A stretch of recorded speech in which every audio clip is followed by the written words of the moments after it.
Para saudara dan saudari yang Tuhan cintai, selamat pagi dan selamat bertemu lagi dalam renungan harian dari Paroki Santo Fransiskus Assisi APO, edisi hari Selasa, tanggal 18 Juni 2024, dalam masa biasa yang ke-11. Mengawali hari yang baru ini, kita hendak mendengar dan merenungkan sabda Tuhan. Marilah sebelum kita mendengar dan merenungkan sabda Tuhan, kita berdoa. Dalam nama Bapa dan Putra dan Roh Kudus. Amin. Allah Bapa, sumber belas dan cinta kasih, berkenanlah mengukir putramu dalam hati kami, dan ajarilah kami melaksanakan cinta kasihnya sebagaimana telah diberikan teladannya. Bersabdalah ya Tuhan, kami siap mendengarkan. Terpujilah Engkau Bapa, Putra dan Roh Kudus, kini dan sepanjang segala masa. Amin. Para saudara dan saudari yang Tuhan cintai, sabda Tuhan yang hendak kita dengar dan kita renungkan untuk mengawali hari yang baru ini diambil dari Injil Matius pasal 5 ayat 43 sampai 48. Tuhan bersamamu. Inilah Injil suci menurut Matius. Dalam khotbah di bukit, Yesus berkata, "Kalian telah mendengar bahwa disabdakan, kasihilah sesama manusia dan bencilah musuhmu. Tetapi aku berkata kepadamu, kasihilah musuh-musuhmu dan berdoalah bagi mereka yang menganiaya kalian. Karena dengan demikian kalian menjadi anak-anak Bapamu di surga. Sebab Ia membuat mataharinya terbit bagi orang yang jahat dan bagi orang yang baik. Hujan pun diturunkannya bagi orang yang benar dan juga bagi orang yang tidak benar. Apabila kalian mengasihi orang yang mengasihi kalian, apakah upahmu? Bukankah pemungut cukai juga berbuat demikian? Dan apabila kalian hanya memberi salam kepada saudaramu saja, apakah lebihnya dari perbuatan orang lain? Bukankah orang yang tak mengenal Allah pun berbuat demikian? Karena itu, kalian harus sempurna, sebagaimana Bapamu di surga sempurna adanya." Demikianlah sabda Tuhan. Para saudara dan saudari yang Tuhan cintai, mengasihi orang yang mendatangkan hal-hal baik dalam hidup kita sesungguhnya bukan soal yang rumit. Semua orang, siapapun kita, mampu melakukan yang demikian. Sebaliknya, mencintai mereka yang mendatangkan malapetaka dalam hidup kita bukanlah sesuatu yang mudah. Tidak semua manusia dapat melakukan hal ini. Mendiang Paus Yohanes Paulus II pernah nyaris terbunuh oleh seorang pemuda yang melepaskan tembakan timah panas ke tubuhnya. Meskipun terluka, Paus terselamatkan. Pemuda itu kemudian ditangkap dari penjara.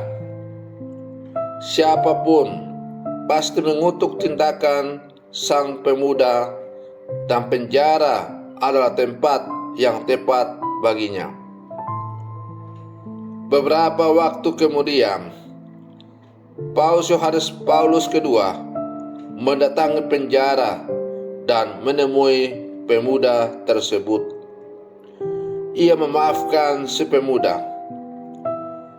Pengampunan yang diterimanya kemudian mengubah hidup selanjutnya.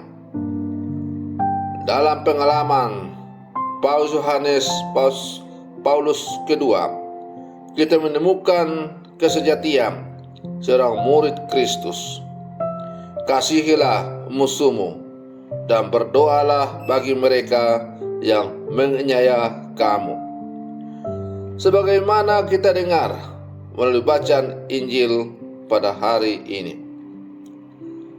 Para saudara dan saudari yang Tuhan cintai, dalam pengalaman hidup kita, mengasihi orang lain kerap kali merupakan tindakan yang didasarkan pada intensi tertentu. Misalnya, kita mengasihi seorang kekasih karena ia telah mengasihi kita. Kita mengasihi seorang tuan yang telah memberikan kita upah yang cukup yang kita perlukan untuk hidup. Dalam semua pengalaman itu, tindakan mengasihi didasarkan pada alasan tertentu dan tujuan tertentu, atau bahasa sehari-hari, kasih yang saling tuntut balas-membalas. Bagi Yesus, tindakan mengasihi yang lain memiliki standar yang lebih tinggi dari itu. Tindakan mengasihi bagi seorang murid Kristus harus seperti cara Allah mengasihi manusia. Kasih Allah tidak pernah membeda-bedakan. Ia mengasihi semua orang, baik orang yang baik maupun orang yang jahat sekalipun. Kasih Allah tidak memiliki alasan selain bahwa Ia mau mengasihi, dan karena Ia adalah kasih. Maka mendoakan musuh dan mereka yang membenci kita adalah sebuah tanda bahwa kita sungguh murid Kristus. Para saudara dan saudari yang Tuhan cintai,